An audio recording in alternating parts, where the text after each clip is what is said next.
Hello everyone, and thanks to those who connected on Zoom or Facebook to follow with us this talk from Kateryna Radchenko, director of the Odesa Photo Days. Thanks for all of you to be there. And I'm Carine Dolek, and we opened this channel to know more about Ukrainian culture and what we can do to interact and help and know more, of course, and broadcast with the German Photography Academy and 9 Lives. And thanks to Boris and Erika who helped me do this from the beginning. So please, Kateryna, we're going to learn more today about contemporary photography in Ukraine. Yeah, thank you, Carine. Thank you, everybody that you're here. And so, as usual, hello, everybody. I'm Kateryna, and I'm from Ukraine. And today, I will talk a little bit about Ukrainian photography. It will be super briefly. So, of course, after this, I will welcome you to make your own research. And but I hope that I will try to kind of make it clear how the Ukrainian photography developed and how it's now and what's going on with Ukrainian photography. So I'll switch to my presentation.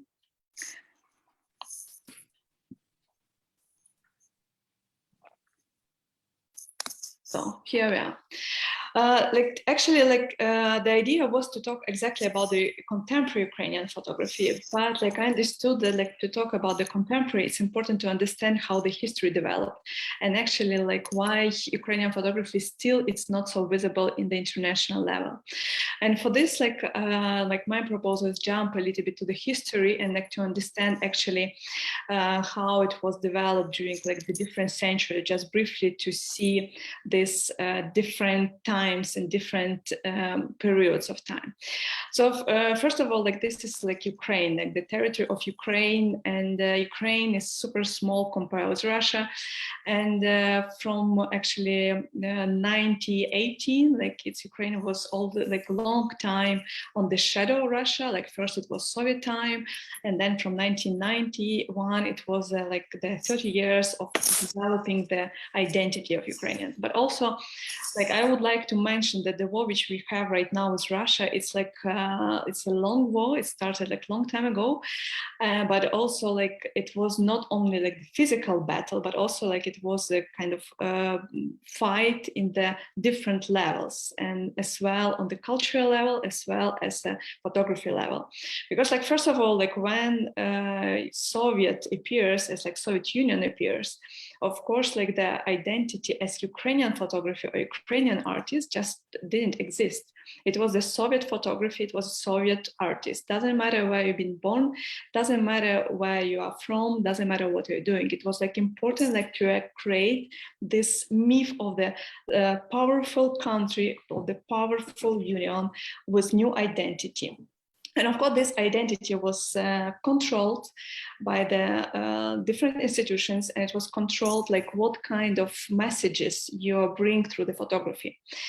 And talking about the history, when photography appeared on the territory of Ukraine, it was in the 19th century, and it was more or less the same scenario in other countries. So the international photographers from France and German arrived to Ukraine as engineers or photographers who decided to open their photo studios.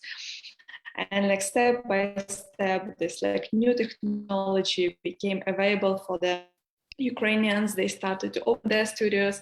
So it was I could say the classical way of developing the studios, the small photos, photo cartel, and this developing of this way of new medium photography. But it's became a huge changes from after the revolution, because photography became not only the kind of way of keep the memories, not only the way of the showing the beauty or to show the historical events, but also it became the method of making the propaganda. And from one side, during the Soviet Union, photography was used a lot for the propaganda, for the creating of right messages, but from another side, it was created and used as a tool to kill and actually people. Like here you can see the small piece of one photo, like this scratches face. And in 30s, when we had a huge, like a lot of people were like struggling in the prison, and also like there was a lot of people who were like arrested, and also a lot of people who were killed, who had like the different political views on the situation, or were like the strong pro-Ukrainian position. So like these people were immediately like arrested, killed, and just like completely like disappeared. And the things that like if, for example, your family on someone like had in your family album the photos of these political prisoners, then it's mean that you could be next and your family could be next. The photos, it was enough as evidence to kill people. And this was a kind of strong fear. And first of all, it brings to that people started to destroy their family albums. They destroyed and scratched the faces, or they cut the faces from the photos. And it was like the first way, like the first step of this fear in like that photography could be the actually the instrument of killings and instrument of like to put you in the prison. Then like continue with this, like with the Soviet time, of course, like it was like a huge censorship. It was important like how the people using the cameras, what they're shooting, what they're showing. It was a huge like a list of the rules, what you can shoot and how you can shoot. So from one side, like it was like way of develop the nice classical documentary photography, but from another side, of course, it was controlled what exactly you're showing through the photos. And for example, during the Second World War, if you're like searching for in the archives, it's really difficult to find the photos from the Soviet soldiers because only like few photographers, limited photographers, they had accreditation, and there was photographers who actually know how to work with the propaganda images. And if you're just a simple soldier and you have the camera, of course, like it's you can be killed immediately because like you can like show the truth.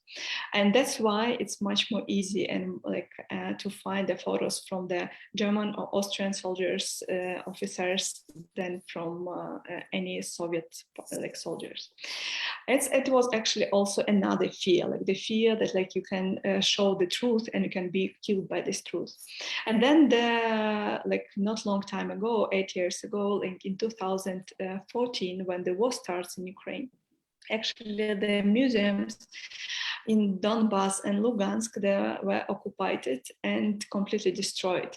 But the important paintings, important piece of art were moved to Russia, and photos and documents were destroyed. And again, like it's much more easy to create the new identity, the new fairy tale when there's no evidence.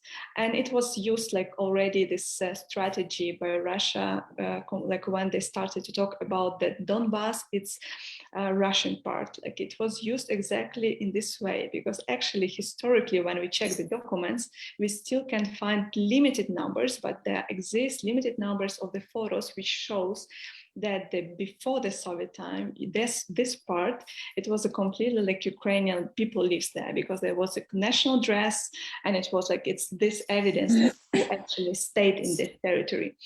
And but the same as like this evidence, like the Soviets tried to destroy, then it's much more easy to manipulate, much more easy to create the new fairy tales and the new stories. So this is like the kind of briefly about like a few important steps. And by these steps, I would like to show that, like, first of all, it was like really difficult, like to talk about Ukrainian photography. Like we started to do it only from the 1991 when we got the independence, and it was like possibility to build and to back to our identity. From another side, of course, like the instruments of the sharing the information is much more powerful, was like in the Russia side, because like the Soviet time, it was the the long time when they had these instruments of the present Soviet Russian photographers. And actually, like, and another things that like also all these events that they brought their fair because of the keeping photos, fair to research photos, fair like to really to work with the history, and all these things together, it actually like brings us like to the moment that like Ukrainian photography step by step now is appears on the international professional community, but it's really like still not visible, and that's why it's so important like to show it and to show Ukrainian photography and to show exactly what's going on. So from the 90s, like actually before the 90s, I would like also to mention that like the revolution of the Soviet photography actually was in Kharkiv, in Ukrainian city, which now is brutally bombed by the Russian soldiers.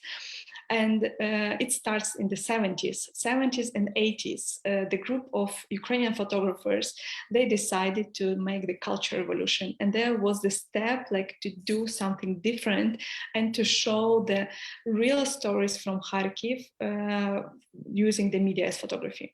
Like one of them is Baris Mikhailov, whom you probably all know, like the famous Ukrainian artist. Like he started like to work with these images, and he started like to show the real life and criticized that system, the Soviet system, and like to not follow this strong rules how the photos should be made and not making the propaganda. Of course, because of his works, like he had first he lost his job, but also he had to leave Ukraine and to move abroad to Germany. But actually, like as the photographers, like this group of photographers in Kharkiv, they tried like to show the reality, but also they tried to show the new ways of working with photography. They started to paint it. They started like to make the collages. They started like to use different angles of the shootings, like from the land, from Bihar, but also they started to shoot naked body. And it's really important because in Soviet time, it was not possible to shoot, like to make a photos of the naked body. It was censorship, like it was strong censorship, and it was not possible to show it. So also like for example, the artists Victor and Sergei Kochetov, this is like son and father. So they also like they did this panoramic photos of the different districts of Kharkiv and painted them, brought like more colorful, a little bit absurd colors to this gray reality.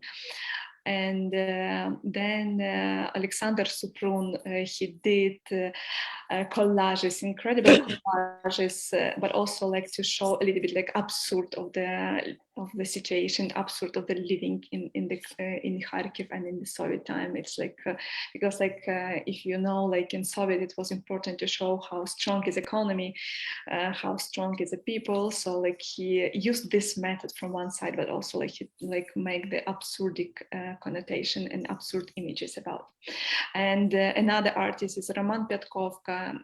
Actually, like he worked a lot with naked bodies, and he like in this series it's called Schem. Like he's making the parallel between the female bodies and the technical schemes, like how to make like some technical instruments or whatever. And but it was like now when we are watching on all these photos, like it looks like it's nothing is special, it's simple from one side, but from another side it's so important to understand that there was 70s, 80s and 90s. So it was the time, especially in 70s and 80s, where it was easily to be arrested, easily to lose your job, and that it was easily to lose your country because you're doing not the right images. And it was like this super like controlled by the censorship, like by this like all these institutions, and it was a risk to do it. So like a lot of photographers from Kharkiv, and I know that like it will be like it's like this topic, it should be completely like the full lecture, but like they did this revolution, and they actually like went against of the system. And it was like, of course, it was a huge wave and inspiration for the other artists. So yeah, one more artist like Pavlov Yevgen, who is also like shows like, for example, here is like 3 naked bodies of the man, but also like it was doesn't matter whom you shoot, like it was female or it man, it's naked and it's already forbidden. And in the 90s, of course, the situation changed because like Ukraine got the independence.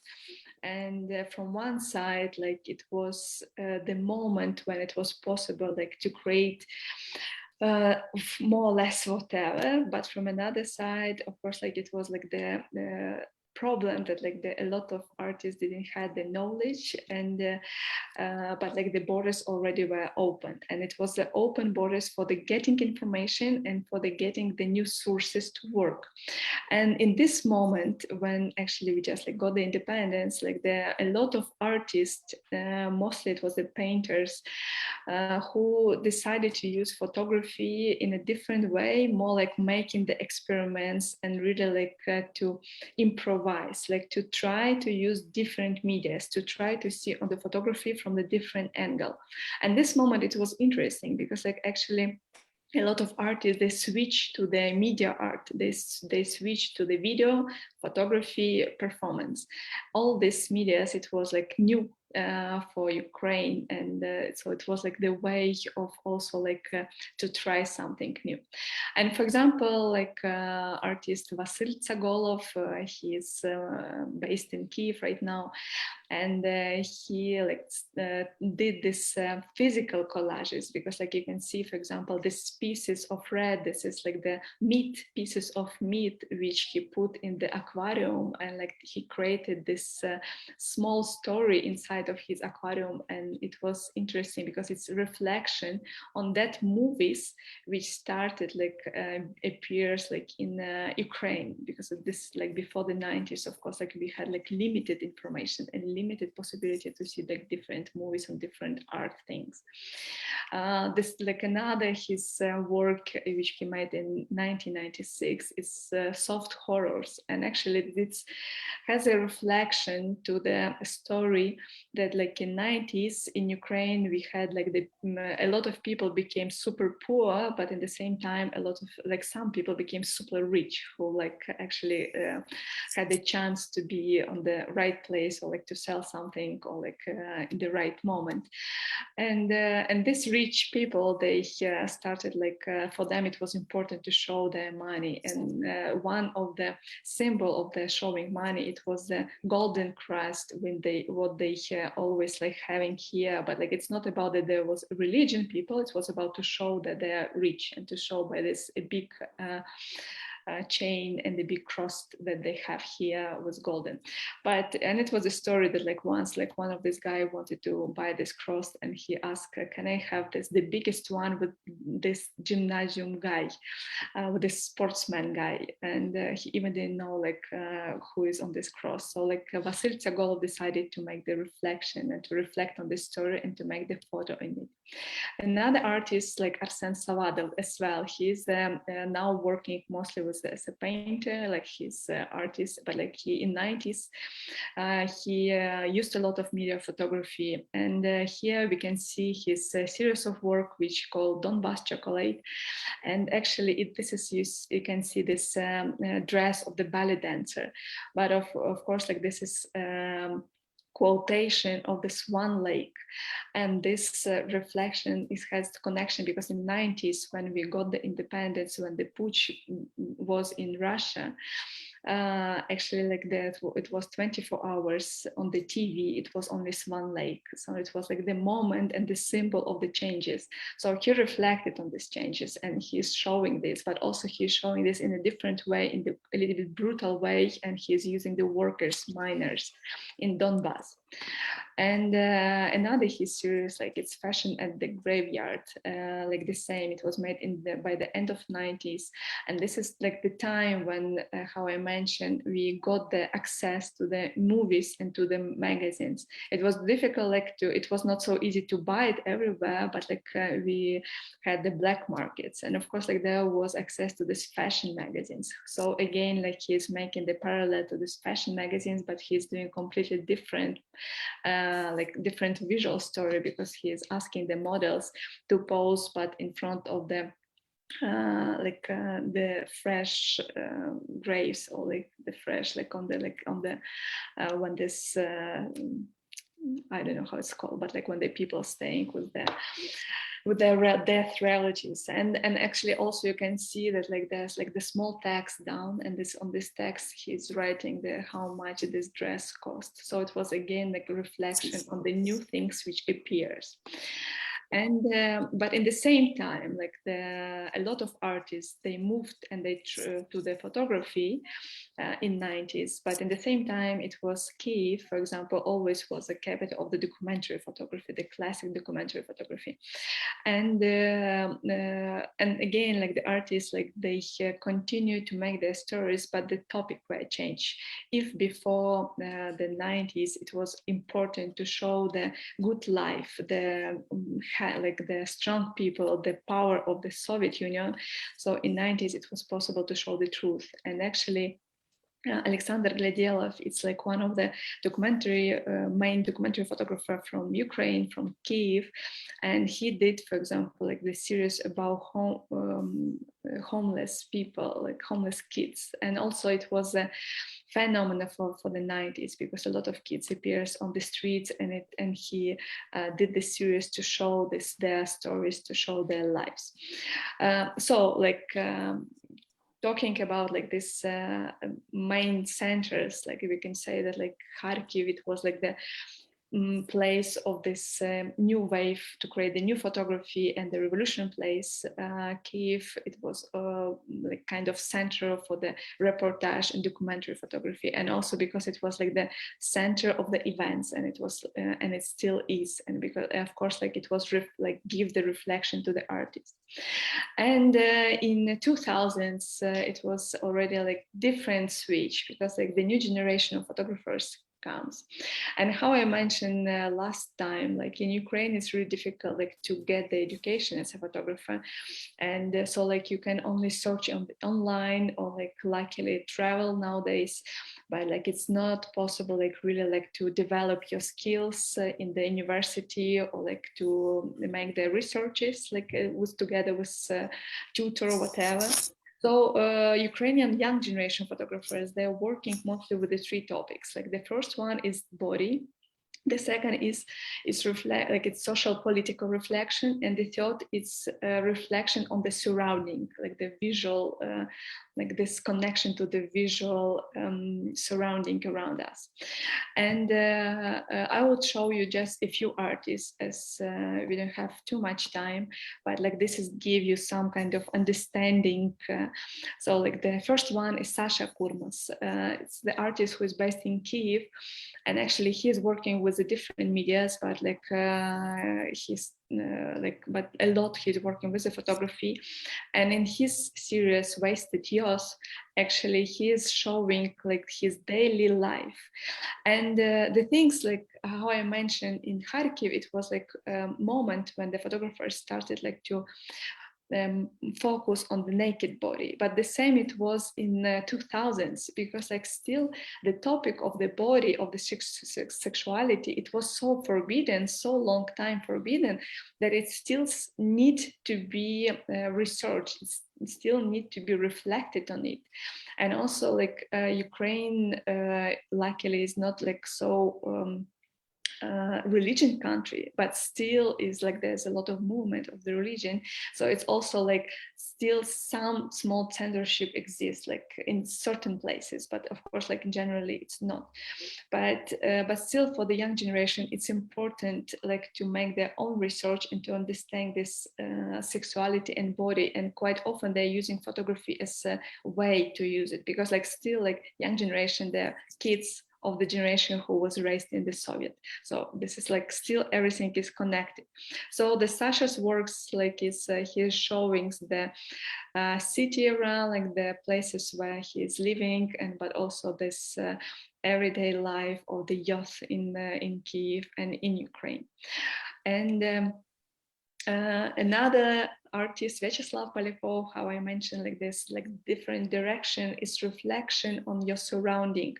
If you've been in Ukraine, probably you saw that Ukrainian cities, it's eclectic, visually eclectic. Like we can mix of the Soviet symbols, of the like symbols and architecture from the 19th or 18th century, but in the same we have a lot of symbols of the contemporary life, and all these symbols comes together. And but this is eclectic, it's beautiful, it's different, but it's beautiful. So Vyacheslav Polyakov is collecting these different symbols, which is like on the streets, on the different cities, and showings in his series. And sometimes even like difficult to understand that it comes together and like it exists in the reality. And as our streets and our cities are so eclectic, it's of course it gives like good perspective and good like platform to work for the artist. And also that's why we like last years we had so many international artists. And another like artist who is working the same way, it's Yulia Cherwinska. So the same, she's like just shooting the signs on the street, like everything what is like already was made by someone or like by regular people, and she's collecting these symbols. And by the end, I would like to show the few photos of Igor Efimov. He is based in the central part of Ukraine, and actually it's also like it's a reflection of what is around us, and it's not only about the science and the material things, but also about the people and this eclectic in the daily life, and like kind of funny moments which is captured by every day. So this is like yeah, I manage my 30 minutes. This is like super shortly information about the Ukrainian developing of Ukrainian photography. And of course, like to talk about how it's developing the contemporary photography, it's like needs much more time. So I collected like few sources where if you'll be interested, you can see the different series. Like it's like we have only two online magazines in Ukraine who is like actually publishing Ukrainian artists. One is Untitled in UA, and second is bird-in-flight.com. And also like you can follow our festival, the Photo Days org, from next year probably when we'll back to our work. But still, like this is like the sources where you can find like more publications and portfolios of Ukrainian artists. And I would like by the end to say that like it's really like important like to if to work with the Ukrainian photography, it's like to understand the background and to understand this the story behind, because like it's not only the daily reflection, and it's not following or copying the visual languages which is like popular now. It's like most of the series, they have really strong connection to the what's going on in Ukraine, and really strong connection to this visual language which are in our cities. But as well, it has a strong connection to the history of Soviet time, when it was photography was like really in this as a propaganda, and it was controlled by the institutions, and all these fears brings like a different understanding of this media in Ukraine. And yeah, so like I'm stopped to sharing my screen. And maybe I missed something in my super short presentation, and you can ask the questions. Yeah, thank you. I'm just going to ask one question. You didn't miss anything. It was a really good presentation, and I think it's more clear for a lot of us. But I'm very curious about the backgrounds of the photographer of the 2000 and 2010 and before, because they were using a lot of painting. And does it mean that they were graduated from some fine art school? Do you need it to be graduated from a fine art school, or to be an artist, to be a photographer, or the photographer were more autodidact and self-made? No, most of the examples, this is like that doesn't have the art graduated. No, like it's just self-made artist, I could say. Wow, but then it must have been a very, very expensive art at that time. Yeah, but in that time it also was like the things that, like for example, like Baris Mikhailov, he's engineer, and so he doesn't have any connection to the art. And but also like it's important that photography, it was really popular in the Soviet time because it was kind of one of the ways to when you have to be busy in your photo club. And even like the Mikhailov, he created his club and he called it Time, and it was connected to the history because for the Soviet regime it was important that people didn't have the free time. As soon as you have free time, you'll start to think about your life. So because of this, they created this like the system that like you have to go to the factory until you work from early morning back like at home, but then you have to go to this community club, to the club of the photography or aero modeling or reading, whatever, that you has to all the time to be with someone, with a group of people by the control of these people, like each other, and like really to be busy. So like the photography was popular in Ukraine and all the Soviet territory. And I also used to work with a few artists who is like not artists, it's like people who use the photography and work in the villages. They never had any education on this, but the quality of the photos and the way how they work by the printings and the collages, it's amazing. And that of course was because like of the influences from the Soviet books from one side, but also like it's kind of I think it's just talented people from another side. But yeah, talking about the prices, like that time, it was almost like nobody, like in '90s, nobody knows about Ukrainian photography. Like it was a really long time to bring the attention to the Ukrainian photography and really like to bring the good prices, the reasonable prices for these works. And it's still going on. Like it's still like there's not so many Ukrainian artists on the international market. I have a lot of questions, but maybe somebody else has. Does anybody else want to ask some questions right now? One question I would like to, you understand? One question, you mentioned Mikhailov. Yes, he's very well known. I miss a little bit Sergei Bratkov. What do you think about him? Well, he was like work mostly with a performance art and like this scenography photography, like in the 90s, like and the beginning of 2000, like end of the 90s, beginning of 2000s.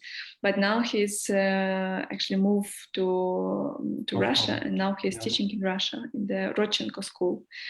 And the last his project I didn't saw, but like the quite new one, it was like Moskva Chapiteau, if I'm right, like it was like good, also like good reflection and criticizing the situation in Russia.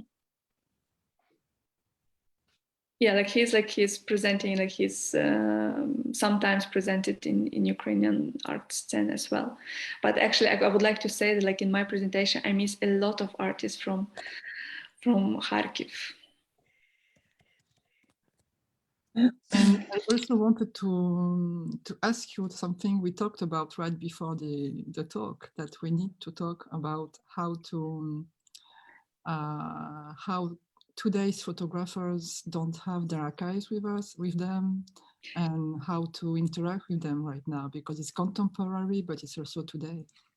Yeah, like thanks that you remind me. Actually, yeah, the story right now, it's like a little bit complicated how to work and to support the Ukrainian artists, because like it's already, I know a lot of artists had to move from their apartments to the safe places, and they didn't had the time and chance to take their archives. Like I know that, for example, Roman Petkovka, he moved from Kharkiv, but like he left his archive original works there. So it's really like the problem that like now it's a lot of archives like left in the houses, and there's no no trust and no belief that like the houses will stay in the same conditions by the time when we'll be back. And so this is one problem that like of course like some artists like had the chance to brought their hard drives like with them, but again not everybody. And another problem that like for example like now still a lot of artists staying in the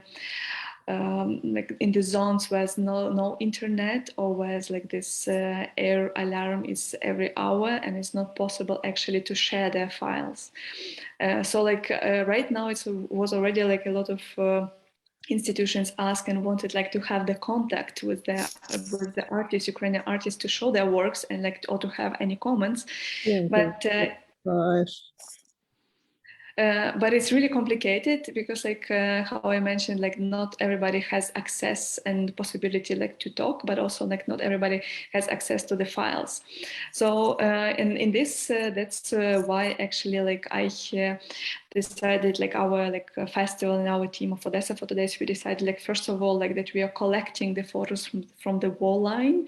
So every day like we are collecting from the like 10-15 artists like the rough photos, rough materials, which we are actually trying like then to spread and to share with the different magazines. And this is important to show what's going on the wall line and to all the cities from one side, but from another side to support these artists, because like most of them, they're not working for any agencies. So this is kind of volunteering and reflection.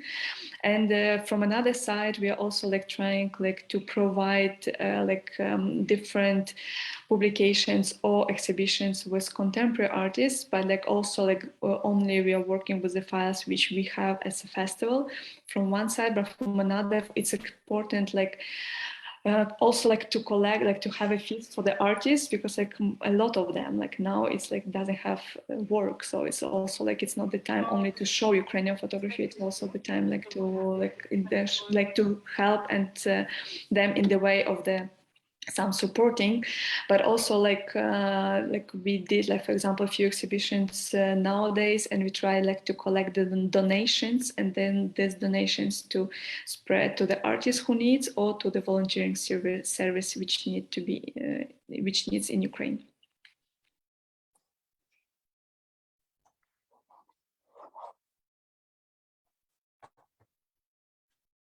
Thanks. Maybe some questions about that? Ingo and Tina?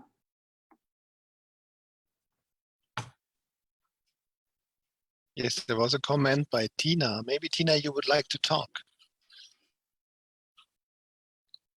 Please, Tina, talk.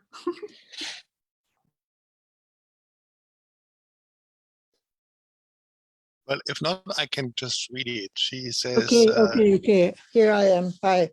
Hi. Can you hear me now? Yes. Yeah. Okay. Hey, Kateryna, I'm very happy to see your presentation, because also, even if I know some Ukrainian photographers, many of them I didn't know. I only know more the older generation, and I hope we can continue to work together in some way and find other possibilities to support the photographers in whatever they need, like solving problems with the archives or trying to find presentation possibilities and so on, and support in money and whatever. Thank you. Thanks a lot, Tina. And that's a question I wanted to ask also. What is the practical way to help for the archive, for example? It's a good question, and unfortunately I can't really answer now, because like today I had a conversation with one artist who is based in Kharkiv, and it's not possible like now to go there and to take this archive from there, because it's super dangerous, and it's even like to some cities it's not possible to bring the humanitarian help and food. So honestly, like it's an open question. Like, I don't know, like right now we are searching for the ways, like we are searching on the different possibilities, like how, first of all, like to save the archives from the cities which are bombed right now. because like also like this is a crucial problem not only for the private archives but also for the museums. And also, as we know from the history, like the museums, they're always like trying, of course, like to keep safe the paintings or like sculptures, but like the photography unfortunately comes to the last position for the savings, and this is like the most easy to burn and the most easy to destroy. So yeah, like I hope that we'll find out this and we'll understand, but I can't say now. Like we are the same. We are just thinking, searching, but I don't know. Nadia from the Kharkiv Museum told me that they managed to make it all escape through a van, and that's already a good news. Does anybody has other questions? Because for me, Kateryna made a terrific presentation. Yes, I'm sorry, I have a question. Please. My name is Irina Leonenko. I'm a photographer. I study in Brussels. I apologize for my look. I have 15 people at home. I'm really concerned about Ukrainian women photographers. I raised a small fund and I'm transferring directly money to some girls photographers to help them to evacuate, to relocate. I want to know what can my university in Brussels and other universities can do for Ukrainian photographers, for young photographers. Like yeah, thanks. Like this, like first of all, like according to your question, there's like organizations which calls female Ukrainian photographers.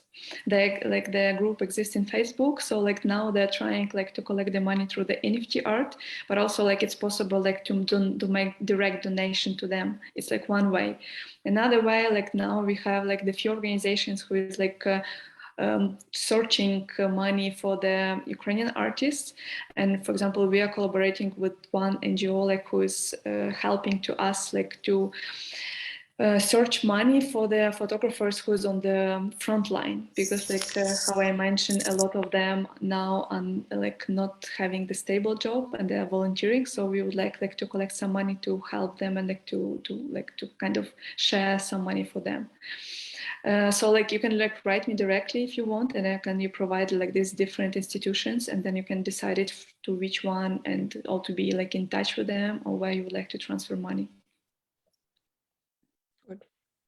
Thank you very much, Katya. And I was just wondering, because this is short term and we will do that for sure, but a lot of women are coming to Europe and they don't have jobs. I was thinking maybe to connect them to professional associations here, to universities here, and think more long term, because a lot of them would not be able to go back yeah. Well, in this case, you definitely, when you have like the concrete idea, you can share with me and we'll publish as a photo festival, because like we used to work with a lot of female photographers, and we did last year the big presentation of Ukrainian female photographers. So we're in touch with them and we can share this news, then they can contact you directly. And is this maybe a good idea for this group to share the ideas and to join forces? Because I know in US they're doing something, in Germany they start doing something, but maybe is there a way to kind of connect, make a group, at least something simple that we can share ideas, that we don't replicate our efforts, because there is really no time for that, and it's good to share ideas. Something like this, you know. Well, sharing not really work now for us, to be honest, not for us and for the other artists, to be honest, because like we are really like focusing on the small things what we are doing, and to be honest, we are just doing now. We like don't really have time for the sharing, but definitely if there's any initiative, will be helped to spread the information. This is for sure. And as well, like with this with the initiative of the female Ukrainian artists, I'm sure that they will spread as well and will be open for the discussion. So like we can discuss like the concrete ideas, but definitely not share. Thank you. Thank you. And Irina, if you have any initiatives or anything towards women photographer, we can share. We are planning to do more things with Erika, which is somewhere here on the timeline, I don't know where. And this is one talk, but there was before, there will be others. we are doing what we can. So if you have anything, my email is somewhere. You can contact me easily. This is great. This is great. This is exactly what I'm looking for. Yes. Thank you so much, Carine. Okay. Anyway, we can have a chat after. No, not today. Not today. It's not possible. But after this week, I know. and we try to set something up. Okay. Anybody else? Because the time is running out, and we all are a lot of things to do. Irina, what is? No. So maybe it's time to say goodbye. I wanted to remind that there has been a talk before, and another one, the third one, with Kateryna, which is a terrific speaker. So thank you so much for doing that with us. Is on Thursday at 3 p.m. same time. Is going to be about photography documentary photography by the Ukrainians. She's going to show us photographers making pictures today of their own country, of their own war, and presenting their works and showing, telling, expressing what we can do, who is doing what, and more concrete ways of sharing that work to the people we know, who works in the media, who works at publishers and everything, because that's the little things we can do, I think. So thank you so much, all of you. It's really nice to see you all there and being concerned and learning more about Ukrainian contemporary and everlasting culture, and showing them also that they are not that alone that they think. So thank you so much. And for some of you, see you maybe on Thursday. Sure. Thank you. Thank you a lot. Bye-bye. Bye. Bye.